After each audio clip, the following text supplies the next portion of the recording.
तो आज है मेरी इस ब्यूटीफुल सी जर्नी का डे 115 यानी पूरे 115 दिन पूरे हो गए हैं और आप सभी के प्यार और सपोर्ट से मेरा टारगेट भी कंप्लीट हो रहा है। तो मेरा नाम है प्राची और मैं आपके साथ अपने डेली रूटीन ब्लॉग के साथ साथ पोस्टपार्टम जर्नी के ब्लॉग्स भी शेयर करती हूँ। सो मैंने आपको कल दिखाया था कि मेरा जो ये टॉप है ये आज से 4 साल पुराना है, जब मेरी बेबी नहीं थी। और ये है मेरे अभी हाल ही के कुछ फोटोज़ और कुछ वीडियोज़ जो कि मैं आपके साथ शेयर करती हूँ।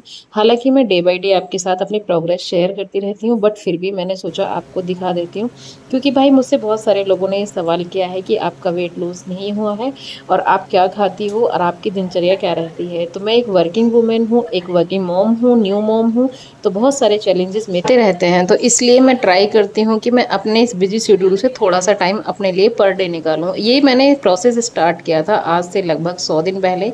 84 डेज़ का मेरा चैलेंज था, लेकिन 84 डेज़ के बाद मुझे जब इसको करने में अच्छा लगा, मज़ा आया, रिजल्ट्स मिले, तो मैंने इसको कंटिन्यू करना ज़्यादा सही समझा। तो सुबह उठ के जनरली मैं गुनगुना पानी पीती हूँ और साथ में लेती हूँ एक डिटॉक्स ड्रिंक। डिटॉक्स ड्रिंक में मैं दालचीनी ड्रिंक या फिर जिंजर टी या फिर ग्रीन टी, जो भी मेरे पास अवेलेबल होता है मैं वो ले लेती हूँ। लेकिन फ़िलहाल 2-4 दिन से मैं कुछ भी नहीं ले पा रही हूँ। रीज़न उसका ये है कि मेरी बेटी अब ज़्यादा शरारती हो गई है और वो अपने साथ मतलब मुझे चाहती है कि मैं परमानेंट उसके साथ रहूँ। तो मैं जैसे तैसे पीछा छुड़ा के अपना डिटॉक्स ड्रिंक वगैरह लेके फ्रेश अप होके ऊपर पहुंची हूँ छत पे और सुबह के बज रहे हैं पूरे 8। आप ये सोचिए कि मेरी जो दिनचर्या है वो 8 बजे कौन एक्सरसाइज करता है। लेकिन भाई हमारी न्यू मॉम की लाइफ ऐसी ही होती है, हमें सुबह टाइम मिल नहीं पाता क्योंकि पूरी रात मेरी बेटी सोती नहीं है, उसको पूरी रात फीड करना होता है और उसके बाद से जब वो सुबह उठती है तो उसका जगने का टाइम होता है और मेरा सोने का टाइम होता है। 1 घंटे मुश्किल से सो पाती हूँ सुबह के टाइम, लेकिन फिर भी वो इतनी शरारती है कि वो मुझे सोने ही नहीं देती है बिल्कुल भी। फिर मैं उसके साथ थोड़ा टाइम स्पेंड करती हूँ, उसको फीड कराती हूँ, उसका पेट फुल करके मैं अपनी एक्सरसाइज करने कंटिन्यू आ जाती हूँ। तो आप देख सकते हो जब मैं एक्सरसाइज करती हूँ, क्योंकि कपड़े जब ढीले होते हैं तो हमें नहीं पता चलता कि हमारी जो बॉडी टोन है वो क्या है। लेकिन कभी कभी आप देख सकते हैं जब मैं एक्सरसाइज कर रही हूँ तो पहले के कंपैरिजन में मेरी बॉडी काफ़ी टोन में आई है और जो मेरा साइड फैट है वो भी काफ़ी ज़्यादा गया है। क्योंकि भाई मेरा पहले 105 किलो वेट था और अभी मेरे पास किसी रीज़न से मेरे फ़ोटोज़ डिलीट हो गए हैं, क्योंकि मेरा जो फ़ोन है वो काफ़ी हैंग करने लग गया था। तो उसकी वजह से अब मुझे थोड़ी दिक्कत आ रही है उन फ़ोटोज़ को रिकवर करने में। तो अगर मेरे पास वो मिलेंगे मेरे हस्बैंड की आईडी से तो मैं आपको ज़रूर दिखाऊंगी आने वाले 1-2 वीडियोस में। एक्सरसाइज करना इसलिए भी ज़्यादा ज़रूरी है क्योंकि अगर आप एक बार किसी चीज़ को स्टार्ट करते हैं और अगर आप छोड़ देते हैं तो आपका जो सिस्टम है बॉडी का वो पूरी तरीके से बिगड़ जाता है। लेकिन मैं इसीलिए कोशिश करती हूँ कि मैं अपने डे बाय डे एक्सरसाइज पूरी करती रहूँ। मेरा बेली फैट, मेरा थाई फैट, हिप से, साइड से, शोल्डर फैट, हर चीज़ पहले से अब काफ़ी बेहतर हो गई है।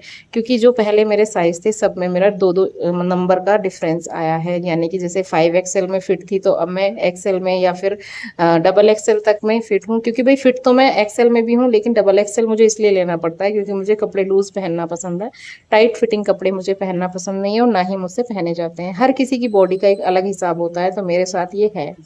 तो जो नॉर्मल एक्सरसाइजेस मैंने आपको दिखाई हैं और जो मैंने बताई हैं उनके इफेक्ट बॉडी पे आते हैं। भाई आप कम करो या ज़्यादा करो लेकिन कंटिन्यूटी करो, कंटिन्यूटी के साथ करो, कंसिस्टेंटली करो। अपने इस ब्रेक डाउन को मतलब जो आपका ये ब्रेक आता है बीच में उसको ज़्यादा लंबा नहीं चलने दो। क्योंकि ऐसा होता है न्यू मॉम के साथ, कभी बेबी बीमार हो जाता है, टीदिंग प्रॉब्लम से अगर फेस कर रहा हो तो उसको ज़्यादा प्रॉब्लम होती है तो मम्मी और ज़्यादा परेशान हो जाती है। आपसे बातचीत करते करते मेरी जो एक्सरसाइज है वो हो चुकी है कंप्लीट और पूरा मेरा बहुत बढ़िया से निकला है पसीना आज। और अब चलते हैं नीचे की तरफ और आप देख सकते हैं मेरा आज का लुक। ये वाली टी शर्ट और ये वाला लोअर है, ये काफ़ी लूज है और क्योंकि भाई मैंने आपको बताया, और अगर मैं इसको टाइट फिटिंग पहनूंगी तो मैं कुछ ऐसी दिखूंगी। तो मेरा जो टारगेट है वो है अपने आप को फिट करने का। एक होता है फिट करना, एक होता है भाई स्लिम होना। स्लिम होना थोड़ा इम्पॉसिबल है लेकिन फिट हम हो सकते हैं। अगर इसको कंटिन्यूली रखते हैं तो हो सकता है स्लिम भी हो जाए, लेकिन उसको काफ़ी टाइम लगेगा। खाने में मैं बना रही हूँ अपने लिए आज आलू प्याज टमाटर सारा मिक्स करके नॉर्मल सी सब्जी, जो कि अच्छी लगती है मुझे काफ़ी। लेकिन उससे पहले मैंने होममेड पापड़ और होममेड चिप्स को भून लिया था क्योंकि मेरी बेटी ने शौक से खाती है। मेरी बेटी बहुत अच्छे से खाती है। मैंने अभी तक उसको, वो 11 महीने की हो गई है, मैंने कोई भी ऐसी बाहर की चीज़, कोल्ड ड्रिंक, सॉफ्ट ड्रिंक, ऐसा कोई भी जंक फूड उसे टेस्ट नहीं करवाया है कि उसे पता ही नहीं है कि उसका टेस्ट क्या होता है। और कोशिश मैं करूँगी जब तक मैं इसको कर सकती हूँ। अभी हमारे पास हर चीज़ होममेड अवेलेबल होती है, चिप्स हैं, पापड़ हैं और भी बहुत सारी चीज़ें जो मेरी मम्मी बनाती रहती हैं। तो मैं कोशिश करती हूँ जब चीज़ें हैं तो उन्हीं को बच्चों को दिया जाए, उन्हीं को टेस्ट कराया जाए। तो वहाँ पे मैंने उसके लिए पापड़ और चिप्स भून लिए थे और वो बहुत अच्छे से खाई गई। इधर मैं छौंकने लग रही हूँ अपनी सब्जी।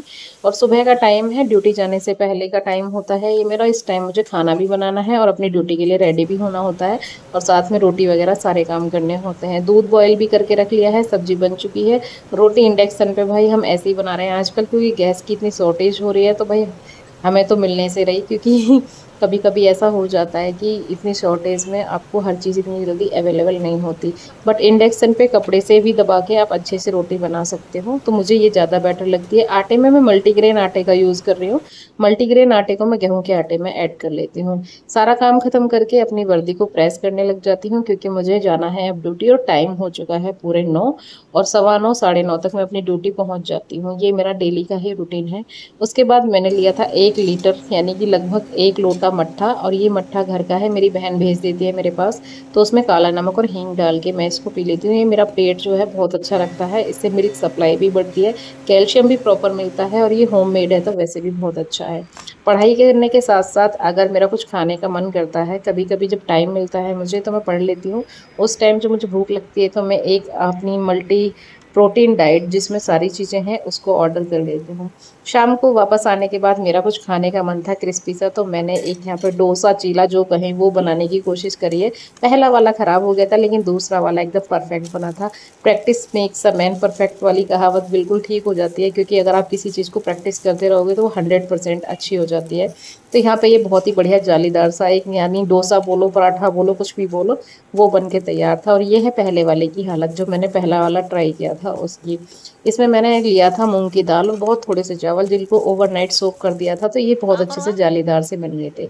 इसको भी मेरी बेटी बहुत अच्छे से खाती है, क्योंकि मैं जो भी चीज़ बनाती हूँ उसमें सिर्फ नमक डालती हूँ, मिर्च का यूज़ नहीं करती हूँ, तो क्योंकि बच्चों को मिर्च नुकसान देती है। तो हल्का सा नमक और हींग, मेरा यही जीरा वगैरह ये चीज़ें डालती हूँ, और ये भी इसको खा लेती है बहुत अच्छे से। आप देख सकते हो ये खाने लग रही है यहाँ पे। और मैं जब लेके बैठी हूँ ना, तो इसने मेरी हालत ख़राब कर दी। ये मुझे कुछ भी नहीं खाने देती है। यहाँ पे इसको ये है कि आप जो खा रही हो पहले मुझे दे दो, सारा दे दो। झपट्टा मारने की आदत पड़ गई इसको, अभी से पता नहीं है गरम ठंडा क्या है क्या नहीं है, लेकिन जो भी चीज़ रख दो ये झपट्टा मारती है, और ऊपर से नए नए तरीके के मुंह बना के आपको मनाने की कोशिश करती है। शाम का खाना बनाने की तैयारी कर देते हैं, और शाम को बनाई है मैंने कढ़ी पकौड़ा। और कढ़ी पकौड़ा मेरा फेवरेट है ऑल टाइम, और स्पेशली जब घर की छाछ से बनता है तो मेरी कढ़ी, मतलब मुझे तो बहुत अच्छी लगती है पर्सनली, बाकी मेरे घर में भी सबको पसंद है।